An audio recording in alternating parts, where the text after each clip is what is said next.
everybody, my name's Carrie and welcome to my Bookish YouTube channel.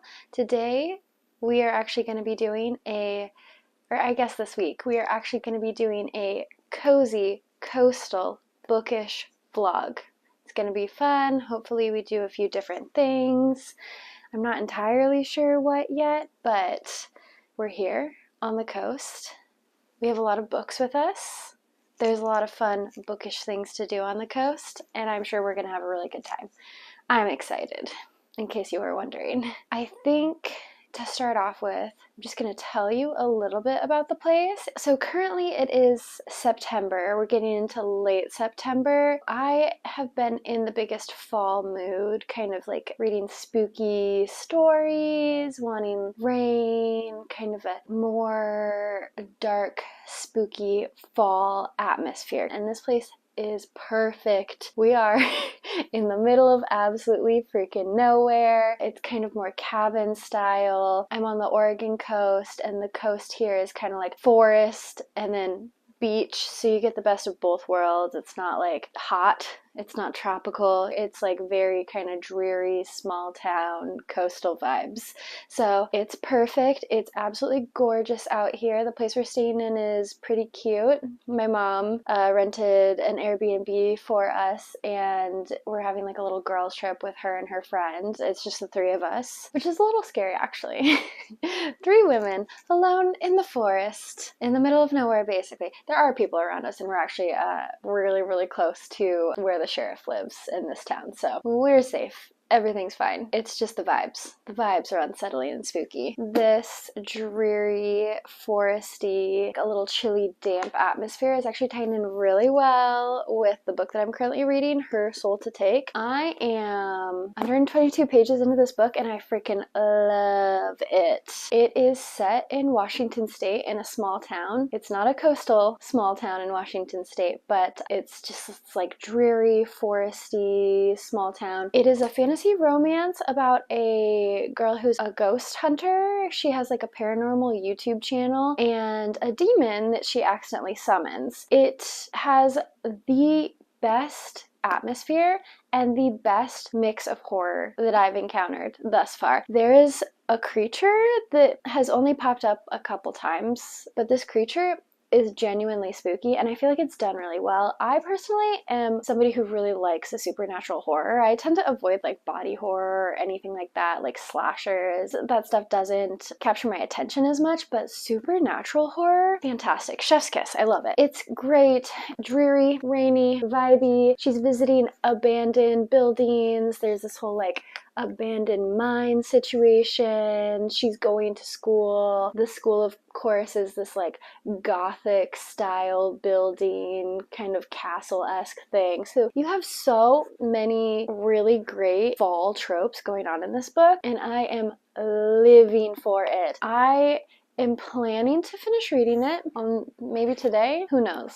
Probably not today, because I have a lot that I'm actually doing with everybody on the trip, but I want to finish reading it tomorrow if I don't finish it today. And then I think I will probably pick up the rest of the books in this series, because it is, I believe there are 3 books out in this series, or 3 books total in this series. The Souls trilogy. Yes, it says right here. This is book 1 in the Souls trilogy, so it's a trilogy. There's 3 books. I know that they follow different people, so they're like interconnected standalones, so I'm really hoping that the other 2 have this same kind of setting and very similar vibes as this first one does. If not, I'm going to be really disappointed, and I might not read them. But if they do, fantastic. I'll be all over it. So we're probably going to do some reading. I might do some book shopping in this vlog over the next couple days. I honestly don't know what else. You'll probably see some beautiful clips of the beach. I'm mostly going to be reading, editing. Oh, I'm doing whale watching too. That's not super bookish, but I might show some clips of that because it'll just be fun and interesting. So I will maybe update you on this book soon. Maybe you'll see me out and about doing some fun things. Who knows? Okay, bye.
I'm back with a little bit of an update on Her Soul to Take by Harley Laroux. I'm almost 50% of the way through the book. I've been reading it mostly on my Kindle just because I read a little bit faster on my Kindle, and so it's kind of nice. And honestly, this book's kind of heavy. I already talked about how atmospheric it is. It's set in northern Washington, and it is spooky, kind of gothic, a little dash of horror, lots of supernatural aspects to it, a lot of freaking fun. I have been on the edge of my seat reading this book. There was a scene for a second. I was like, oh my god. Very much hoping for a good outcome, and obviously it's the middle of the book, so everything was fine. But I was worried. I was definitely very worried. The only thing that I don't, well, maybe there's two things that I don't super duper love. One of them, the big one, is there are definitely some trigger warnings that you should look up if you're thinking about reading this book. And there is a lot of spice in this book. I'm not personally a spicy book reader, but I'll take it if the book itself is really good and it makes sense for the characters and it's well timed. I don't know, that kind of stuff. In this, I feel like it doesn't necessarily make sense for the character relationship. I don't love their relationship between Ray and Leon. I don't like their relationship very much. I think that it is very physical based. There are no feelings between them, and also it's just not my cup of tea. Some people will probably really love this. I'm sure some people love this, right? That's not really my cup of tea, and it is like a pretty big aspect in the book, so it is kind of difficult to, skim through that, but there is enough of a story that you can kind of skim through them, and it's fine. I don't feel like they add too much to the story, so it's not like you're gonna miss anything important. I also feel like the plot and what's going on is so interesting that even if I did like their relationship, I'd probably be skipping through those parts trying to get back to the story. Another thing is that this is like so extremely millennial coded, which is fine, slay. We love the millennials, but it definitely is giving 2014 millennial, I don't know, I don't want to say hipster, because it's definitely not hipster, it's definitely more gothic, right? But like, they're talking about like stretched earlobes and stuff like that, and gosh, what else? There were a few things. They all like vape, which I know that's kind of more of a recent thing, but I'm like, god, I don't want to read about vaping in a book. That's kind of weird. They also reference that the main character is tiny like 100,000 times in the first like couple freaking chapters. I'm like, okay, we get it. She's small. He thinks she's small. Everyone thinks she's small. She's too small to do anything. She's just a tiny little bean. Okay, whatever. I do feel like I don't read a lot of that kind of verbiage about characters in newer books as much. It does make it feel just like the tiniest bit dated to like get the whole like small girl, big dude kind of like, trope. I guess, is that a micro trope? I don't know. It's fine. It's just like a little bit annoying. It takes me out of the story a tiny bit. I'm like, okay, we get it. She's small. Calm down. Everybody calm down about it now. She's also like a little bit helpless, which totally understandable. We'd all be kind of helpless in the situations that she's in right now, but I don't always love that. It's fine. I just feel like I would love a scene of her like being able to do something to like protect herself a little bit instead of having to rely purely on the protection of others. I will say it really ties into her character and how her character has been portrayed thus far, that she is kind of helpless. She kind of like dives headfirst into trouble and doesn't think about anything at all. It makes sense for the character, so I'm gonna just accept it. Whatever, that's fine. I will say, I feel like I've brought up more negatives than positives, but I really do like the book. It is great as far as like a fun, kind of spooky read. That's my update so far. We'll see if I update again before I finish the book. Who knows? I'm having a lot of fun reading it, so I might not be able to put it down. I'm back. The lighting's kind of weird because my light died, of course. Oh well, here we are. But I finished Her Soul to Take, and I kind of want to give you guys my thoughts on it. Okay, so first of all, I think that for me, say this book is going to be a 3.75 stars. I did really like it. Like, 3 stars is a fine book, you know, for me. 4 stars is a really good book. So it's like almost a really good book. There were a few things for me that kept it from being a 4-star read. Very specifically, the relationship between the 2 characters, Leon and Rhea. Or no, Ray. Ray, oh my gosh. Yes, so the relationship between the 2 characters, Leon and Ray, I just really had a hard time kind of believing. It felt like it was a really physical relationship between the 2 of them, and then all of a sudden it's like, I love you, and I'm like, it's kind of weird. This doesn't feel like love,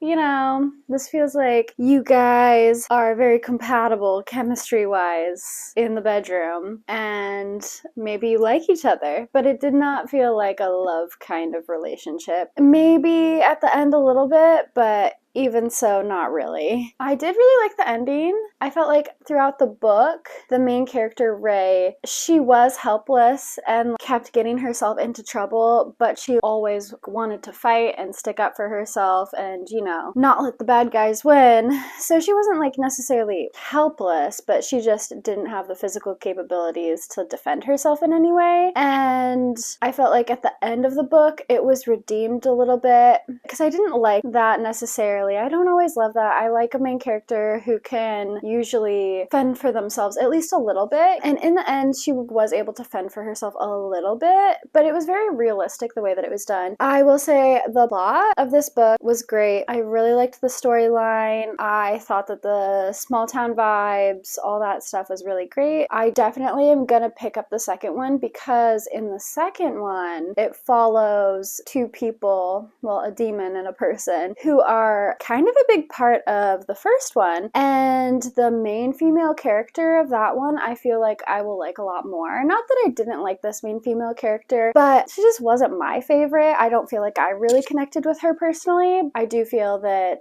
Her Soul for Revenge by Carly LaRue, I do feel like that character, she's kind of unhinged.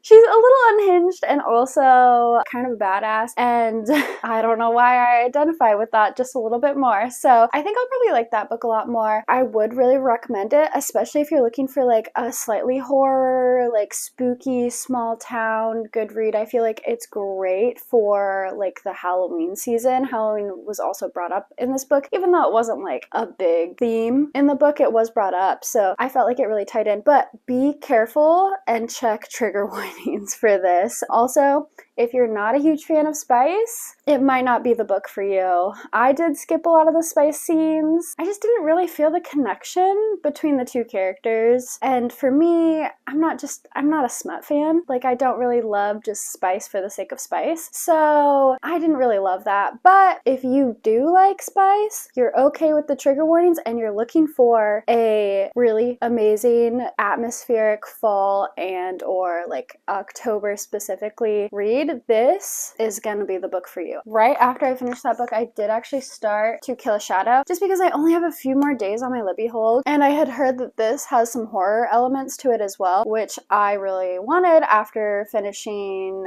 Her Soul to Take.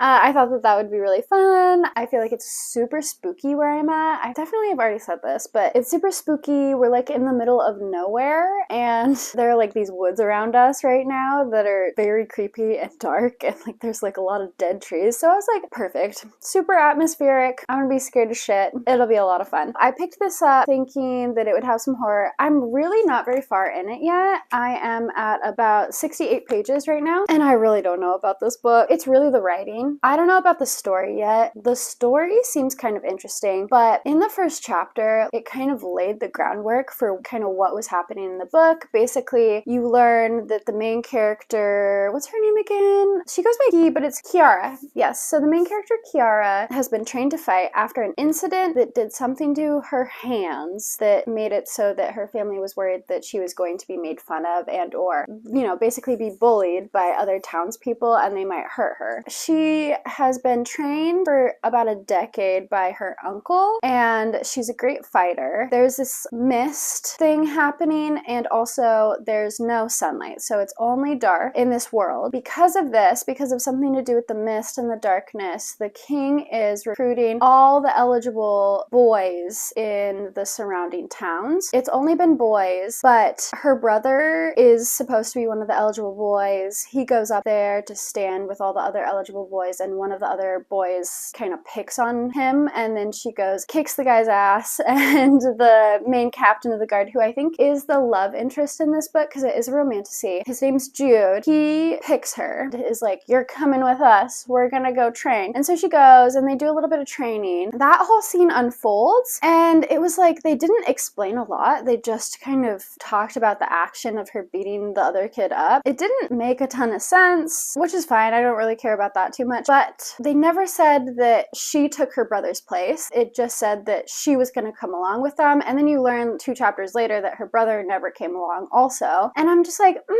okay. It feels like that detail should have been included, because I was reading something about this other kid following her, and I'm like, is that her brother? Like, where's her brother? What's going on? You know, did they leave her brother behind? It wasn't explained until a little bit later, and even then it didn't feel like it was explained because they had left it out purposely. It just felt like an oversight. The sentence structure in this book is really simplistic. It really feels like every sentence has the same number of syllables, and I can like feel it in my brain as I'm reading it. It doesn't read super well, in my personal opinion. Another thing is that I feel like the main character has no personality. It feels like the author is trying to make her sound like she's kind of a badass, but it's basically by having her say like, oh, I love knives, or I prefer knives over books. I'm just like, okay, we get it. You like knives. So let's see something else. I don't know. We're 68 pages through, and I just know that she likes knives. And I really know that. I really know that she likes knives because it's been said like 5 times. So, and it feels like there are some elements that have been taken from other books almost explicitly. Like tiny bits taken from other books that I feel like you might not notice, but for me, they stand out really strongly. I feel like there was mention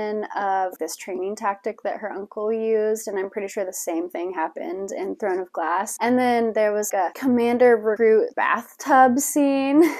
It wasn't like explicit or anything like that, but it felt very reminiscent of a scene from the Legends of Thesmar series. I'm probably going to DNF it, just not yet. I want to get 50% of the way through, see how it goes, because I do have both books in this series, because I bought it a while ago when I was in my let's buy every book in the series mode. So I want to make it to 50% and see if maybe I like it and it's just been a rough start and I get really into the story, or something captures my attention and makes it so that I want to keep reading, so that I don't end up feeling guilt for buying both of these freaking books when they're not very good. I'm gonna keep reading. I probably won't end up reading more than these 2 books on this trip. We're coming up to the last day here, and there's a lot that we're doing on this trip. I'll check in with y'all later.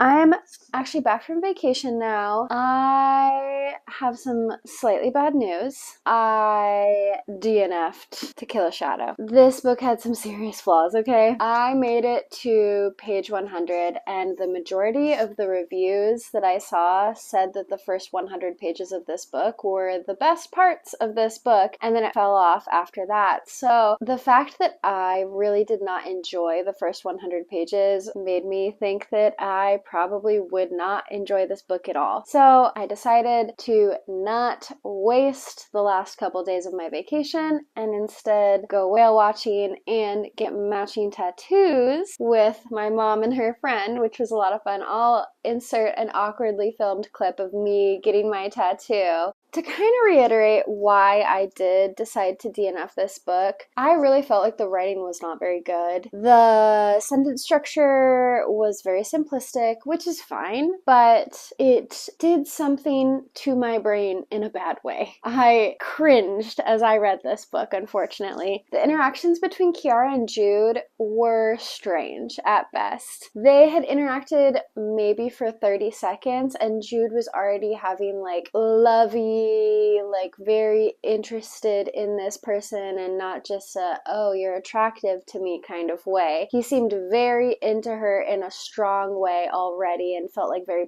pulled towards her and compelled to take care of her and save her. That was kind of weird. I don't necessarily hate like a love at first sight, but the way that it was done was really unrealistic and it took me out of the book a lot. It felt like a lot of the banter between those two characters was just for the sake of saying something witty, not necessarily something that somebody would actually say in response to what the other person had said. It felt super forced. It really felt like it was trying to pack in as many of the romantasy tropes as it possibly could, even in the first 100 pages. I will say that I did not get to the bulk of the story. I really don't know what ends up happening with the mist or any of that, and it could be really interesting. However, I could not force myself to get through any more of the two main characters interacting, unfortunately. It was a slog, okay? So we DNF'd. It's a little unfortunate because I did buy this first book and I bought the second one, of course. This is why in 2025 I made a rule where I was not allowed to buy the entirety of a series anymore. I now only ever buy the first book, which is good. It's saving me a lot of money and heartache, okay? So that's disappointing, but maybe it'll find its way into a little free library in my neighborhood and somebody else will have a much better time with it than I did. I will say though, I ended up doing a lot of really fun things on the last 2 days of my vacation.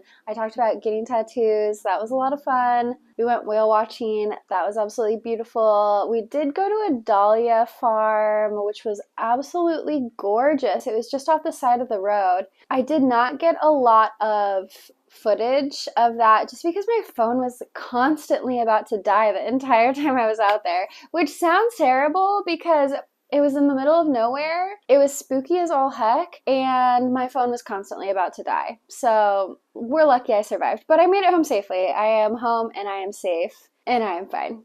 Yes, I survived. Woo! Thumbs up for me. I did do a little bit of book shopping, okay? I did not get much. I really didn't need much. I did end up getting 2 books from this place called Papa's Bookshelf. We got Phantasma and Gothicana. I was really trying to go along with that kind of horror, spooky vibe that I had with the first 2 books that I read, Her Soul to Take and To Kill a Shadow. I've heard that both of these have a good horror element to them as well as some good romance, and I know that they're both fairly highly rated, so I would not run into the issue that I had with To Kill a Shadow. I didn't end up picking either of these up while I was on my trip though, just because I wanted to spend time with my mom and her friend while I was there because we live so far away from each other. So I'm excited to read both of these, and I'm glad that I was able to buy something from a local bookstore while I was there. I also didn't get footage of myself in the bookstore just because it was really, really small and also packed with children. So didn't film it all in there, but still got some books. Still had a really good time. And I think that that's kind of it for this cozy, coastal, bookish vlog. So thank you so much for watching. If you made it until the end of this video, please comment a wave emoji for the beach and consider liking and subscribing. And I'll see you in my next video. Bye!